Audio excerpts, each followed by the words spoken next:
Hi armies, நான் உங்கள் வயன். And இன்றைக்கி நம்ம பார்க்க போகிறது mafia's love JK one shot தான். டிஸ்க்ளைமர் ஸ்க்ரீன் அண்ட் டிஸ்கிரிப்ஷன் ரெண்டத்துலேயும் இருக்குது.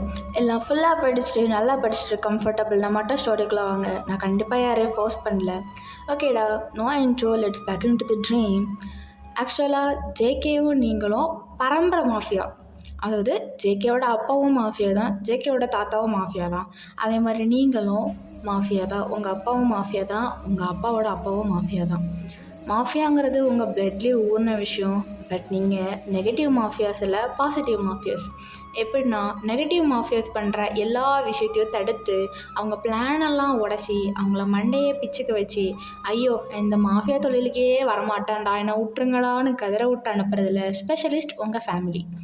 இப்போது அதனாலயே நீங்கள் நிறைய குண்டடி வாங்குறது, அப்புறம் எங்கேயா போய் உளுந்து எந்திரிச்சிட்டு வர்றது, ஆவண கால் 4 மாதம் ஃப்ராக்சர், கை 4 மாதம் ஃப்ராக்சர் அப்படின்னு இருந்த பிறகும் நான் ஒரு மிஷினுக்கு போவேன்னு சொல்லி ஃப்ராக்சர் ஆகின கையிலே திருப்பி ஃப்ராக்சர் ஆகிட்டு வர்றது தான் உங்கள் ஃபேமிலியோட வழக்கம். Okay, let's back in the dream. Starting சீன்லேயே நீங்களும் ஜங்குக்கும் மண்டையில் அடிக்காத குறையா 2 பேரும் அடித்து விளையாடிட்டு இருக்கீங்க. உங்கள் அப்பா 2 பேரும் ஆளுக்கு ஒரு கன்னை தூக்கி போட்டுட்டு ஒரு பிளான் பேப்பரையும் அவங்க கையில் போட்டுட்டு ஓடிட்டாங்க. ஏன்னா அவங்களுக்கு வேறு வேலை இருந்திருக்கும். இப்போ நீங்கள் 2 பேரும் ஒரு ஸ்கூலுக்கு தாண்டா போகணும். அங்கே ட்ரக்ஸ் சப்ளை நிறைய நடக்குது.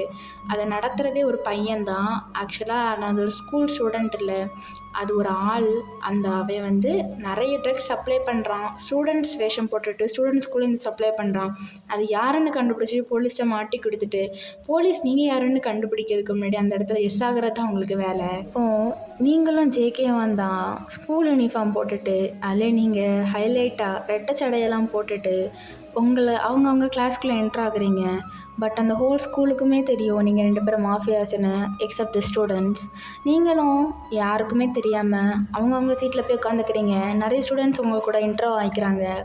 ஜேகே கூட நிறைய பசங்க இன்ட்ராக்ட் ஆகுறாங்க. எல்லாரும் பார்க்க வெளியே சாஃப்டாக இருக்காங்க, ஆனால் உள்ள கம்ப்ளீட்டாக ரக்கடாக இருக்காங்க. எல்லாருமே ஜேகேட்ட கொஞ்சம் டெரராக தான் பேசுகிற மாதிரி இருக்குது. ஆனால் உங்ககிட்ட அப்படி இல்லை. எல்லா கேர்ள்ஸும் கொஞ்சம் சாஃப்டாக பிஹேவ் பண்ணுறாங்க. டீச்சர்ஸும் உங்களை கூப்பிட்டு இன்ட்ரோ பண்ணி வைக்கிறாங்க. அண்ட் இது மிஸ்டர் ஜியோன் ஜங்குக் அண்ட் இவங்க மிஸ் வயன் ஜியோன் அப்படின்னு இன்ட்ராக்ட் பண்ணி வைக்கிறாங்க. ஏன்னா அங்கே இருக்க எல்லாருக்குமே தெரியும், ஸ்டாஃப்ஸ்க்கு தெரியும் நீங்கள் 2 பேரும் ஹஸ்பண்ட் அண்ட் ஒய்ஃப்னு சொல்லிட்டு. பட் வேறு யாருக்கும் தெரியாது இல்லையா? பட் நீங்கள் ஏதோ ஒரு ஸ்டூடெண்ட்ஸ் மாதிரி, நீங்கள் கொஞ்சம் டாப்பர் மாதிரியும் ஜேகே கொஞ்சம் படிப்ஸ் மாதிரி, 2 பேருமே கொஞ்சம் டாப்ஸ் மாதிரி தான் பிஹேவ் பண்ணுறீங்க. எல்லாரோட ஸ்டூடெண்ட்ஸோட பிஹேவியரும் நீங்கள் நல்லாவே நோட் பண்ணுறீங்க. 2 பேரும் கிளாஸஸ் வச்சுருக்கீங்க, ஸ்பெக்ஸ் போட்டிருக்கீங்க. 2 பேரோட ஸ்பெக்ஸ்லேயும் சீக்ரெட் கேமரா ஃபிக்ஸ் பண்ணியிருக்கீங்க. ஈவன் தான் உங்கள் பட்டன்ஸில் கூட. நிறைய ஸ்டூடெண்ட்ஸ் உங்கள்கிட்ட நல்லா நடந்துக்கிட்டாலும் உங்களை நிறைய பேர் அப்யூஸ் பண்ண ட்ரை பண்ணுறாங்க. லைக் உதாரணத்துக்கு ட்ராகிங் பண்ணுற மாதிரி, ட்ரெஸ்ஸை கழுத்து, இதையும் எப்படி போட்டிருக்கு, ஸ்கர்ட்டை தூக்கி மேலே போடு, டாப்பை தூக்கி கீழே போடு அப்படின்னு மொக்க காமெடியாக போட்டாலும் நீங்கள் அவங்ககிட்டது அப்படி இப்படின்னு பேசி டேக்கிள் பண்ணி வெளியே வந்துடுறீங்க. ஒரு 2-3 டேஸ் இப்படியே பாஸ் ஆகுது. இப்போ நீங்களும் ஜேகேவும் எல்லா ஸ்டூடெண்ட்ஸ் கூட மிங்கிள் ஆகிட்டீங்க. ஆனால் ஈவன் தோ யார் தான் அந்த சப்ளையர்னு உங்களால் என்ன கண்டுபிடிக்க முடியல. ஸோ நீங்களும் ஜேகேவும் இப்போ ஒரு பிளான் டிசைன் பண்ணுறீங்க. என்னென்னா, எல்லா ஸ்டூடெண்ட்ஸ்கிட்ட இருந்தும் அந்த சப்ளிமெண்ட்ஸை நீங்களும் வாங்கி ட்ரை பண்ணி நீங்களும் அதுக்கு அடிக்ட் ஆகிற மாதிரி ஆகி, நீங்களும் ஒரு பெரிய ஹேண்ட் உங்கள்கிட்ட எவ்வளோ சப்ளிமெண்ட்ஸ் கொடுத்தாலும் நீங்கள் வாங்குவீங்கங்கிற ஒரு பர்ஃபெக்டான பில்டிங்கை நீ பில்ட் பண்ணிவிட்டு அந்த சப்ளையரை அப்படின்னா ஈஸியாக கண்டுபிடிச்சிடலான்னு உங்களுக்குள்ள ஒரு பிளான். ஸோ அதே மாதிரி நீங்கள் உங்களோட கேர்ள் ஃப்ரெண்ட்ஸையும் ஜேகே அவனோட பாய் ஃப்ரெண்ட்ஸ் ஆகிற அந்த கிளாஸ்மேட்ஸ் எல்லார்ட்டையும் நல்லா மிங்கிளாகி அந்த சப்ளிமெண்ட்ஸை அவனும் எடுக்கிற மாதிரி பண்ணுறான். ஸோ ஆல்மோஸ்ட் நீங்கள் அதை எடுக்கிற மாதிரி ஆக்ட் பண்ணிட்டு அதுக்கு மாதிரி பழகுன மாதிரி ஆக்ட் பண்ணாலும் ஜேகே அது ரியலாகவே பண்ணிகிட்ருக்கான். ஆனால் அது உங்களுக்கு தெரியலைங்கிறது தான் ஃபேக்ட்டு. ஸோ இப்போது ஒரு நாளைக்கு நீங்கள் மட்டுமே ஒரு 2000 to 4000 5000 வரைக்குமே சப்ளிமெண்ட்ஸ் வாங்குறீங்க. ஜேகே 6 to 8000 வரைக்கும் சப்ளிமெண்ட்ஸ் வாங்குற மாதிரி இருக்குது. ஆனால் நீங்கள் மாஃபியாங்கிறதுனால அதனால் உங்களுக்கு எந்த டவுட்டுமே இல்லை. ஆனால் மற்றவங்களுக்கு டவுட் இருக்கும்ல, யார் தான் நீங்கள், எப்படி இவ்வளோ வாங்குறீங்க, உங்களோட பேக்ரவுண்ட் என்னன்னு செக் பண்ணுவாங்கல்ல. ஸோ நீங்கள் அதுக்குமே மாஸ்டர் பிளான் போட்டு வச்சுட்டு தான் வந்திருக்கீங்க. நீங்கள் ஒரு பில்லியனரோட பொண்ணாகவும் ஜேகே ஒரு சிஇஓட பையனாகவும் தான் நடிச்சிட்ருக்கீங்க. ஸோ உங்கள் பேக்ரவுண்ட் கிளியராக இருக்குது, நீங்களும் கிளியராக இருக்கீங்க. ஸோ இட்ஸ் எ டைம் நீங்கள் அந்த சப்ளையரை பார்க்க போகிறீங்க. இந்த சப்ளையர் வேறு யாரும் இல்லை, உங்களோட ஆப்போசிட் டீமோட மாஃபியாவோட ஒரு துடுப்பு தான் அவன்தான் ஸ்டூடெண்ட்ஸ்கிட்ட இது ரொம்ப பரவலாக விற்கப்படும்னு சொல்லிட்டு நிறைய ஸ்டூடெண்ட்ஸ்கிட்ட தப்பான இன்ஃப்ளூயன்ஸ் மூலமாக அதை விற்றுட்ருக்காங்கிறது தான் ஃபேக்ட். பட் நீங்கள் 2 பேரும் அவனை கண்டுபிடிச்சிட்டிங்க. But you guys need a perfect evidence இருந்தால் மட்டும்தான் போலீஸ்கிட்ட போய் அதை இன்ஃபார்ம் பண்ண முடியும். சும்மா நான் பார்த்தேன், அவன் விற்றான், அது நிறைய கேர்ள்ஸ் வாங்கினாங்க, பாய்ஸ் வாங்கினாங்க, நிறைய பேர் வாங்கினாங்க, ஏன்னா நீங்கள் கூட தான் வாங்கியிருக்கீங்க, நீங்கள் கண்டுபிடிக்க தான் வாங்குறீங்க. பட் நீங்களும் வாங்கின லிஸ்ட்டில் வருவீங்க. ஸோ நீங்கள் ஒரு பர்ஃபெக்டான எவிடன்ஸ் மேக் பண்ணால் மட்டும்தான் அந்த சப்ளையரை உங்களால் போலீஸ்கிட்ட மாட்ட வைக்க முடியும். ஸோ இப்போ பிளான் நீங்கள் என்ன பண்ணுறீங்கன்னா, ஜேகேவும் நீங்களும் தான் பேசிகிட்டு இருக்கீங்க. ஜேகே அவங்ககிட்ட எப்படியோ எல்லாருனாடையும் நம்ம அவனை மாட்ட வைக்கணும், அப்போ மட்டும்தான் போலீஸ் அவனை நம்புவாங்க, இல்லைன்னா நம்மளும் சேர்ந்து ஜெயிலுக்குள்ளே போக வேண்டியதான். ஆமாம் ஜேகே, என்ன பண்ணலாம்? பார்க்க நல்லா முள்ளம்பண்ணி தலையை மேய்ஞ்சி விட்ட மாதிரி இருக்கான். ஆனாலும் இவனை எப்படி தான் ஜெயிலுக்குள்ளே போக வைக்கிறது? வந்துட்டு நீ ஏதாவது யோசிங்க. நான் மட்டும் என்ன பிடுங்கிட்டா இருக்கே, நான் ஒன்றும் யோசிச்சுட்டு தான் இருக்கேன். இப்போ நீங்கள் தான் ஜேகேட்ட பேசாமல் நான் அவன்கிட்ட மாஸ்க் போட்டுட்டு சப்ளிமெண்ட்ஸ் வாங்குற மாதிரி போகிறேன், நீயும் அப்படியே பின்னாடி இருந்து அதை கேப்சர் பண்ணு. இந்த டீல் எப்படி இருக்குது? ஜேகே அவங்கள பார்த்துட்டு மண் மாதிரி இருக்குது, அவனை பற்றி உனக்கே தெரியும். சப்ளிமெண்ட்ஸ் வாங்க போகிற யாராவது மாஸ்க் வேர் பண்ணியிருந்தாங்கன்னா கன்ஃபார்மாக அந்த மாஸ்க்கை ரிமூவ் பண்ணுன்னு சொல்லாமல் அவன் கண்டிப்பாக சப்ளிமெண்ட்ஸ் கொடுக்க மாட்டான்னு உனக்கே தெரியும். அதுக்கப்புறம் ஏன் அப்படிங்கிறான். நீங்களும் ஐயோ மறந்துட்டேன். இப்போ அவன் ஜேகே அவன் நம்மள்கிட்ட சப்ளிமெண்ட்ஸ் கொடுக்குறான், ஆனால் அவன் சப்ளிமெண்ட்ஸ் தயாரிக்கலை. அப்போ இவனுக்கு மேலே ஒருத்தன் இருப்பான்ல, அவன் சப்ளிமெண்ட்ஸை விற்பான் இவன்கிட்ட தான் நம்ம வாங்குகிறோம். அப்போது அந்த ட்ரக்ஸை விற்கிறது யாருன்னு கண்டுபிடிச்சி அவன்கிட்ட இவன் வாங்குகிற நேரத்தில் போலீஸை இன்ஃபார்ம் பண்ணிட்டா பர்ஃபெக்டாக இருக்கும். ஜேகே பர்ஃபெக்ட் பிளான், இதை தான் நம்ம எக்ஸிக்யூட் பண்ணணும். இப்போது நீங்கள் கண்டுபிடிக்க வேண்டியது யார் சப்ளை பண்ணுறாங்கிறதில்ல, இவனுக்கு யார் சப்ளை பண்ணுறாங்கிறது மட்டும்தான். ஏன்னா நீங்கள் இதை கண்டுபிடிச்சாலே போதும், அவனுக்கு மேலே யார் இருக்கா, அவனுக்கு மேலே யார் இருக்கான்னு போலீஸே வெரிஃபை பண்ணிடுவாங்க. ஸோ ஜேகே மாறு விஷயத்தில் தினமும் அந்த பையனை ஃபாலோ பண்ணிகிட்டே தான் இருக்கான். ஒன் ஃபைன் டே அவன் பார்க்கில் உட்காந்து ஊஞ்சல் ஆடிட்டுருக்கான். சும்மா அதில் உட்காந்து ஃபோனில் ஏதோ டைப் பண்ணிகிட்ருக்கான். நீங்கள் அதை பார்த்துட்டீங்க எதர்ச்சியாக அந்த பார்க் வழியாக க்ராஸ் பண்ணும்போது. அவன்கிட்ட ஒரு பிளாக் ஹுடி, ஒரு பிளாக் பேண்ட், ஒரு பிளாக் ட்ராக், வேறு எதுவுமே இல்லை. தலையிலேருந்து கால் வரைக்கும் பிளாக் கலர் ஒரு ஆள் ஒரு பேக் ஆஃப் சப்ளிமெண்ட்ஸை கொண்டு கொடுக்குறான். இப்போது நீங்கள் ஜேகேட்ட இதை பற்றி சொல்கிறீங்க. ஒருத்தன் கொடுக்குறான், இவனும் வாங்கி நம்மள்கிட்ட சப்ளை பண்ணுறான். யார் அவன்?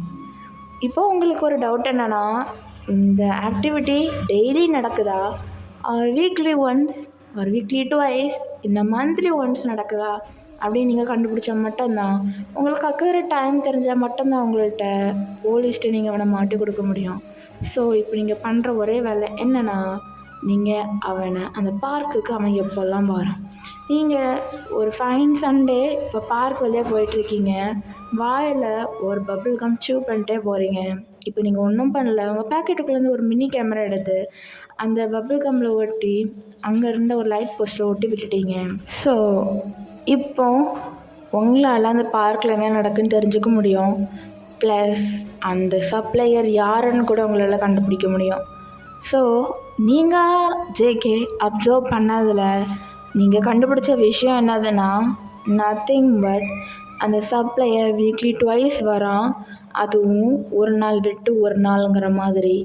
இப்போது வெனஸ்டே சண்டே அந்த 2 டேஸ் வரான். சில மாதம் அந்த ஸ்கெட்யூல் அப்படியே மாறுது. உதாரணத்துக்கு மண்டே ஃப்ரைடே. ஸோ இந்த வீக் நடந்தது என்னென்னா Wednesday Sunday. So next week என்ன நடக்கும்? Monday Friday. ஸோ மண்டே நீங்கள் விட்டுட்டீங்க. ஃப்ரைடே பர்ஃபெக்டாக போலீஸ்க்கும் ஃபோன் பண்ணியாச்சு. போலீஸ் ஃபோர்ஸ் கம்ப்ளீட்டாக அந்த பின்னாடி இந்த செடியெல்லாம் ஒரு மாதிரி புதராக இருக்கும், அதுக்கு பின்னாடி அவங்க வர்றதுக்கு ஒரு 4 மணி நேரத்துக்கு முன்னாடியே எல்லாரும் அங்கே இருக்காங்க வித் அ கன். எல்லாருமே ஆன் த ஸ்பாட் வெயிட் பண்ணிகிட்ருக்காங்க அந்த சப்ளையரையோ அந்த பையனையும் பிடிக்கிறதுக்கு. 2 பேருமே சப்ளையர் தான், 2 பேரையும் பிடிக்கிறதுக்கு. ஸோ ஆன் த ஸ்பாட் அவன் அந்த சப்ளிமெண்ட்டை கொடுக்கும்போது எல்லாமே பர்ஃபெக்ட் வித் எவிடன்ஸ் போலீஸும் பார்த்துட்டாங்க. இப்போ எல்லாரும் கன் வச்சு அப்படியே எல்லாரையும் ஷூட் பண்ணுறதுக்கு அப்படியே நிற்கிறாங்க. வித் நோ சான்ஸ் அவங்க 2 பேரும் மாட்டிக்கிட்டாங்க. இப்போ நீங்களும் ஜேகேவும் ஹைஃபை பண்ணிவிட்டு தப்பிச்சிட்டோம் அப்படின்னு சொல்லிட்டு நடந்து போயிட்டுருக்கீங்க. ஸோ கொஞ்ச நாள் ஆகுது. ஜேகே ஆக்டிவிட்டீஸ் எதுவுமே சரியில்லை. You or something fishy. ஏதோ இழந்த மாதிரி கொஞ்சம் டிப்ரெஷனுக்குள்ளே போன மாதிரி இருக்கான். நீங்கள் ஜேகிட்ட உனக்கு என்ன ஆச்சு?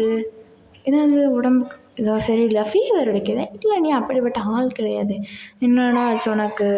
ஏன் அப்படி இருக்க அப்படின்னு கேட்குறீங்க. ஜேகே அவங்களை பார்த்துட்டு இல்லை, நான் நல்லா தான் இருக்கேன். ஏன்னா ஜேகேக்கு இப்போ நடக்கிறது என்னென்னா, அவனை அதை சப்ளிமெண்ட்ஸ் ட்ரை பண்ணாமல் அதுக்கு அடிக்ட் ஆனது தான் ப்ராப்ளம். நீங்கள் அடிக்ட் ஆகலை, நீங்கள் அதை எப்படி ஹேண்டில் பண்ணணும்னு தெரிஞ்சிச்சு. ஜேகே அது சப்ளிமெண்ட் தானே நினச்சி சாப்பிட்டுட்டான். பட் இவ்வளோ நாளும் அந்த சப்ளிமெண்ட்ஸ் அவனோட உடம்புல ஆக்டிவேட்டாக இருந்துச்சு. பட் இப்போ அவனுக்கு உடம்புல எந்த சப்ளிமெண்ட்ஸும் இல்லை. பட் அவனோட ஹார்மோன்ஸ் அந்த சப்ளிமெண்ட்ஸ்க்கு அடிக்ட் ஆகிடுச்சு. ஆனால் இப்போ அந்த சப்ளிமெண்ட்ஸ் இல்லைங்கிறது தான் ப்ராப்ளம். உங்களுக்கே தெரியாமல் ஜேகே ஒரு சப்ளிமெண்ட் டீலர்கிட்ட போய் எப்படியோ கண்டுபிடிச்சி அடித்து பிடிச்சி எடுத்து ஒரு சப்ளிமெண்ட் பேக்கே வாங்கிட்டு வந்துட்டான். அதை கன்சியூம் பண்ணுறான். அவனுக்கு போது அப்படியே தலைக்கு ஏறுது. உங்களை பார்த்தோன்னா அவனுக்கு ஏதோ டெம்டடாக ஃபீல் ஆகுது. ஸோ உங்களுக்கு பிடிக்கலையோ, உங்களுக்கு இஷ்டம் இருந்துச்சோ இல்லையோ, ஜேகே உங்கள்கிட்ட இன்டிமேசியாக இருக்கான்.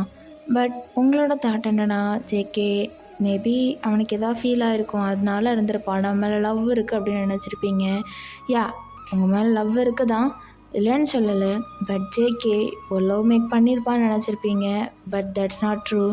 இப்போ நீங்கள் வீடை க்ளீன் பண்ணிகிட்ருக்கச்சில உங்களுக்கு ஒரு பேக் ஆஃப் சப்ளிமெண்ட்ஸ் கிடைக்கிது. ஜேகே உங்களுக்கு தெரியக்கூடாதுன்னு தான் மறைச்சி வச்சுருப்பான். பட் எப்படியோ நீங்கள் கண்டுபிடிச்சிட்டீங்கிறது தான். பட் இப்போ நீங்கள் நடு வீட்டில் தலையில் கையில் வச்சுட்டு அதை அப்படியே உட்காந்து இருட்டு ரூமில் உட்காந்து யோசிச்சுட்ருக்கீங்க. இப்போ ஜேகே ஹாலுக்குள்ளே வரான். என்ன இவ ஒரு லைட்டு கூட போடாமல் வச்சுருக்கா, என்னாச்சு இவளுக்கு? வயன் என்னடி பண்ணி வச்சுருக்க? வீட்டில் எனக்கு கரண்ட் இல்லையா அப்படின்னு சொல்லிட்டு லைட் ஆன் பண்ணுறான்.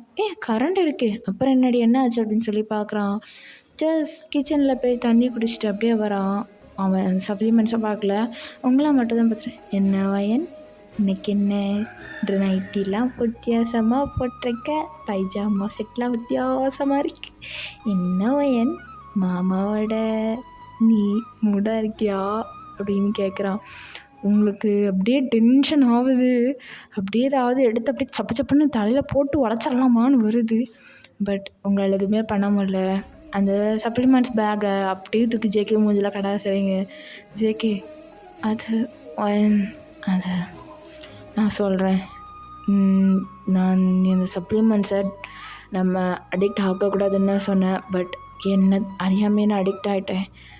இனிமேல் நான் அடிக்ட் ஆக மாட்டேன், ஐம் சாரி அப்படிங்கிறான். பட் உங்களால் அதை ஏற்றுக்க முடியல. அப்போ நீ நிஜமாகவே அன்னைக்கு அவன் கூட ஃபேக்காக தான் லவ் மேக் பண்ணலை ஜேகே அப்படின்னு நீங்கள் கேட்குறீங்க. ஜேகேக்கிட்ட எந்த பதிலுமே இல்லை. ஜேகே ஜஸ்ட் பிளிங்க் பண்ணிகிட்ருக்கான். ஏன்னா அவனுக்கு எதுவுமே சொல்கிறதுன்னு அவனுக்கு தெரியலை. இப்போது ஜேகே பிளிங்க் பண்ணுற ஸ்டேஜில் இருக்கான். நீங்கள் அவனை ஏற்ற கொஸ்டின் கேட்குற ஸ்டேஜில் இருக்கீங்க. இப்போ நீங்கள் ஜேகே கிட்ட உங்களுக்கு என்ன தோணுதுன்னா, இப்போ ஜேகேவை நம்ம வீட்டுக்கு வந்து தள்ளி இருந்தால் தான் நம்ம அருமை புரிஞ்சு அவன் சப்ளிமெண்ட்ஸை ஸ்டாப் பண்ணுவான்னு உங்களுக்கு ஒரு தாட். உங்களுக்கு இப்படி பண்ணிட்டானேனுங்கிற ஒரு வருத்தனால நீங்கள் அப்படியே பேக் பண்ணிட்டு உங்கள் அப்பா வீட்டுக்கு ஜேகேக்கே தெரியாமல் நைட்டு தூங்குற மாதிரி தூங்கி ஆயிட்டீங்க. இப்போ உங்களோட மிஷன் என்னன்னா ஃபோன், அதில் இருக்கிற அடிக்டிவ் கேம்ஸுக்கு அடிக்ட் ஆகி அதை பேரண்ட்ஸ்கிட்ட சொல்லாமல் அதுலேயே மேலும் மேலும் அடிக்ட் ஆகி உயிரை விடுற குழந்தைங்கள, அதாவது ஸ்டூடெண்ட்ஸை நீங்கள் அந்த கேமுக்கு அவங்க எப்படி அடிக்ட் ஆகுறாங்க, காஸ் ஆஃப் அடிக்ஷன் ப்ளஸ் அந்த கேமை க்ரியேட் பண்ணுறது யார், அந்த கேமை சஜஸ்ட் பண்ணுறது யாருன்னு நீங்கள் கண்டுபிடிக்கணும். That's all your problem. இப்போது நீங்கள் அதுக்கும் திருப்பி ஸ்கூலுக்கு தான் போக வேண்டியிருக்கு. உங்களுக்கு கடுப்பாகுது. ஏன்னா போன இன்சிடென்ட்னால ஜேகேவே விட்டுட்டீங்க, உங்கள் பார்க்கல வந்துட்டீங்க. இப்போது அடுத்த ஸ்கூலுக்கு போகணுமான்னு பார்த்தா நீங்கள் போய் அவங்க எப்போவும் போல் ஒரு மாதிரி சிடு சிடுன்னு ஃபேஸ் வச்சுட்டு அங்கே போய் உட்காந்தா உங்கள் பின்னாடியே நெக்ஸ்ட் என்ட்ரி ஜேகே. உங்களுக்கு கடுப்பாக அது திருப்பியும் இவனா அப்படின்னு ஆகுது. இப்போது கிளாஸ்லாம் நல்லா போகுது. இப்போது நீங்கள் ஸ்போர்ட்ஸ் ஆக்டிவிட்டிக்கு போக வேண்டிய டைம். நீங்களும் ஒரு பேண்ட்டை போட்டுட்டு ஸ்போர்ட்ஸுக்கு போயாச்சு. அங்கே போய் வேலை நிற்க விட்டதுனால என்னவோ பொத்துன்னு விழுந்துட்டீங்க. நீங்கள் விழுந்ததுக்கப்புறம் ஜேகே தான் உங்களை தூக்கிட்டு அப்படியே ஸ்டாஃப் ரூம்லேருந்து பக்கத்தில் இருக்க மெடிசன் ரூமுக்கு ஓடுறான். அங்கே போய் டாக்டர் செக் பண்ணி பார்த்தா நீங்கள் கொஞ்சம் லோ சுகர் ஆயிருக்கும், ப்ளஸ் நீங்கள் ப்ரெக்னெண்ட்டாக இருந்திருப்பீங்க. ஜேகேக்கு அழுகிறதா சிரிக்கிறதானே தெரில. பட் ஈவன் தோ அவன் சிரிச்சுதாகணும், because he gonna be a father. So உங்களை அப்படியே லிஃப்ட் பண்ணிட்டு அவனோட மிஸ்ஸஸ் பென்ஸில் உங்களை வச்சுட்டு ஸ்ட்ரெயிட்டாக அவன் வீட்டுக்கு தான் கூட்டிகிட்டு போகிறான். நீங்கள் எந்திரிச்சு கண்டிப்பாக அவனை பார்த்து கத்துவீங்க. ஏன் என்ன அங்கே உன் வீட்டுக்கு கூட்டிகிட்டு வந்த, நீ ஏன் வீட்டில் கொண்டு விடு, எனக்கு உன் மூஞ்ச பார்க்கவே பிடிக்கல நீங்கள் சொல்லுவீங்கன்னு எல்லாமே நினச்சிட்டு தைரியமாக தான் இருக்கான். பட் அவனால் தைரியமாக இருந்தாலும் கை கால்லாம் நடுங்குது, நிஜமாக திருப்பி விட்டுட்டு போயிடுவாளோன்னு. ஏன்னா நீங்கள் ஒரு 3 நாள் தான் விட்டுட்டு போயிருப்பீங்க. அந்த 3 நாளுமே அவனுக்கு ஏதோ நரகத்தில் இருந்த மாதிரி ஃபீல் ஆகிருக்கும். செவத்து கூடலாம் பேசிகிட்டு இருந்த மாதிரி பேசியிருப்பான். ஏன்னா திடீர்னு எக் பாயில் பண்ணிகிட்ருக்க சில சாரி ஓயன், நீங்கள் தான் பின்னாடி இருந்த மாதிரி இருந்திருக்கும். சாரி ஓயன், உனக்கே தெரியாமல் உனக்கு பிடிக்காதுன்னு நினச்சி எக் பாயில் பண்ணிட்டேன், பரவாயில்ல நான் சாப்பிட்டுக்கிறேன்னு சொல்லி திரும்பி பார்த்துருப்பான். பட் நீங்கள் இருந்திருக்க மாட்டீங்க. இதே மாதிரி பல இன்சிடெண்ட்ஸ் நடந்திருக்கும். உதாரணத்துக்கு அவன் டவல் ரெஸ்ட் ரூமுக்கு எடுத்துகிட்டு வேனுக்குனே போக மாட்டான். நீங்கள் பெட்டில் இருந்துகிட்டே டவலை உங்கள்கிட்ட மூஞ்சில் தூக்கி அடிப்பீங்க. அதுக்கப்புறம் குளிச்சுட்டு வேனுக்குனே தலையை ஊற்றாமல் உங்கள் மூஞ்சிலேருந்து தலையில் தண்ணியை தெளிப்பான். அந்த மாதிரி நிறைய ஆக்டிவிட்டீஸ் நீங்கள் பண்ணுவீங்க. இப்போது தலைவர் அதெல்லாம் ரொம்ப ரொம்ப மிஸ் பண்ணிகிட்ருக்காரு. நீங்கள் எந்திரிச்சோன்னமே கத்தலை, ஒன்றுமே பண்ணலை. பிகாஸ் டாக்டர் நீங்கள் ப்ரெக்னெண்ட்டாக இருப்பீங்கன்னு சொன்னது ஜேகேக்கே தெரியும். ஜேகே ஒன்றும் பண்ணலை, உங்களை அப்படியே லிஃப்ட் பண்ணுறான். நீங்கள் அதுக்கும் எதுவும் சொல்லலை. உங்களை வெளியே இருக்க கார்டன் ஏரியா கூட்டிகிட்டு போய் ஒரு ஸ்டோன் பெஞ்சில் உட்கார வைக்கிறான். உட்கார வச்சுட்டு உங்கள் முன்னாடி ஒரு ஃபயர் கேம்ப் மாதிரி எரிஞ்சிட்ருக்கு. அதில் அவனோட ஆல்கஹால் பாட்டில்ஸ், ட்ரக்ஸ், சிகரெட்ஸ். ஏன்னா கல்யாணம் ஆன கொஞ்ச நாள்லே ஜேகே சிகரெட் யூஸ் பண்ணுவான், ஆல்கஹால் கன்சியூம் பண்ணுவான்னு உங்களுக்கு தெரியும். ஏன்னா அது வரைக்கும் அவங்க அப்பா கூட தெரியாது அவன் சிகரெட் அண்ட் ஆல்கஹால் யூஸ் பண்ணுவான்னு. ஸோ உங்களுக்கு தெரியும். அந்த கொஞ்ச நாளுக்கு அப்புறம் நீங்கள் சொல்கிறீங்க, சிகரெட் வேணாம் ஜேகே, எனக்கும் ஒத்துக்காது, ஸோ நீ வேணாம் விட்டுரு அப்படின்னு சொல்லியிருப்பீங்க. நேரம் வரைச்சல விடான் என்ன சொன்னவன் கன்சியூம் பண்ணிகிட்டே தான் இருந்திருப்பான். ஸோ ஒரு கட்டத்துக்கு மேலே சொல்லி வெறுத்து போட நீங்களும் அப்படியே விட்டுருப்பீங்க.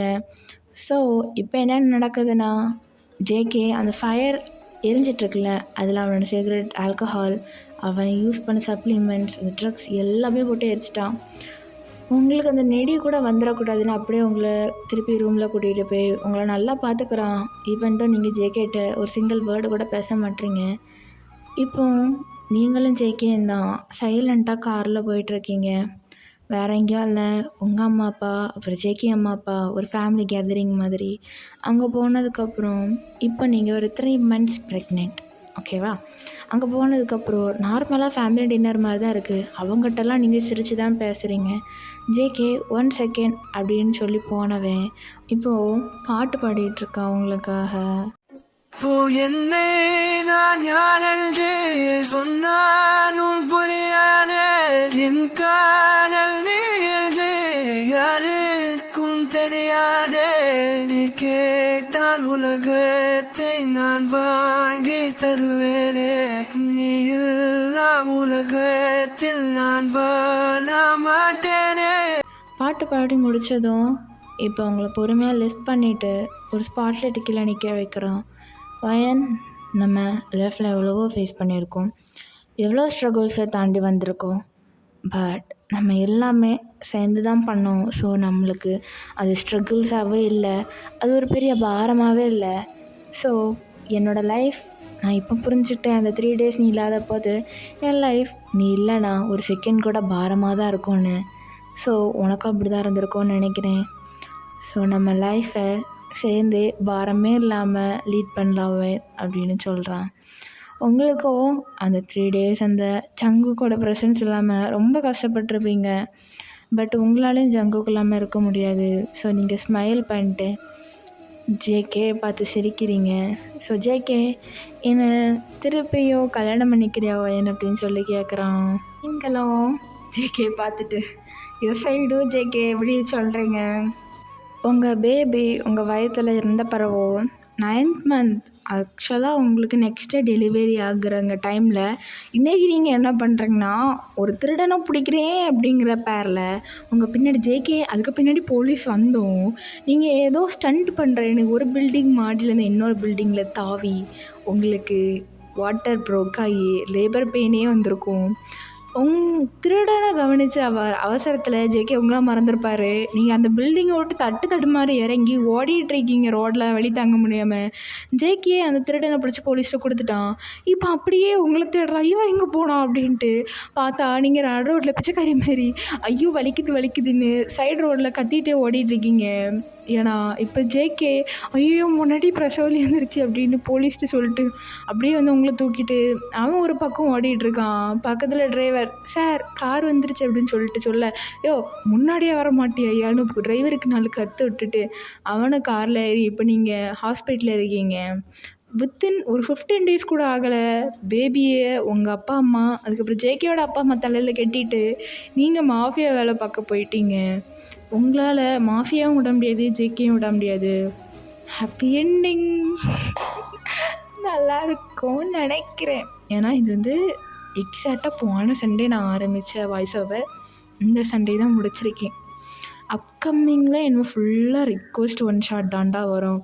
ஒரு OT7FF இருக்குது, அதுக்கப்புறம் ஒரு ஜிமின் ஒன் ஷாட், மக்கு ஒய்ஃபு, ப்ரொஃபஸர் ஸ்டூடெண்ட் இப்போமே நான் ரிவீல் பண்ணுறேன். ஸோ இதெல்லாம் வரப்போகுது. So keep tuning with me, keep supporting, keep loving. Until then bye from பையன், டாட்டா, பாய் பாய். மறக்காமல் வந்து எப்படி இந்த ஸ்டோரி இருக்குது, இன்னும் எவ்வளோ டெவலப் பண்ணலாம், என்னென்னலாம் வந்து சேஞ்சஸ் இருக்குதுன்னு சொன்னிங்கன்னா கண்டிப்பாக நான் சேஞ்ச் பண்ணிக்கிறேன். ஸோ மறக்காமல் அந்த கமெண்ட் சொல்லுங்கடா. பிகாஸ் முன்னாடி இருந்த ஒரு இது இப்போ இல்லை. ஃபஸ்ட்டு நான் வீடியோ அப்லோட்ஸ் பண்ணதில் கொஞ்சம் நல்லா இது ஃபேவர் அந்த மாதிரி இருந்துச்சு. இப்போ வந்து எனக்கு ரொம்ப ஐ ஃபீல் லிட்டில் டவுன், கொஞ்சம் டவுனாக ஃபீல் பண்ணுறேன். ஸோ கைஸ் ப்ளீஸ் ஏதாவது கமெண்ட் மட்டும் சொல்லுங்கள். நான் வேறு எதுவுமே கேட்கலடா. ஜஸ்ட்டு உங்களுக்கு ஸ்டோரி பிடிச்சிருந்துச்சுன்னா, எந்த சீன் பிடிச்சிருந்துச்சு உங்களுக்கு ஓகே, மேலே இதே மாதிரி கொடுங்க, ஆர் சம் ரிக்வஸ்ட் இருந்தால் கூட சொல்லுங்கள். ஐ வில் தேர்ஃபார் கண்டிப்பாக நான் வந்து போடுறேன்.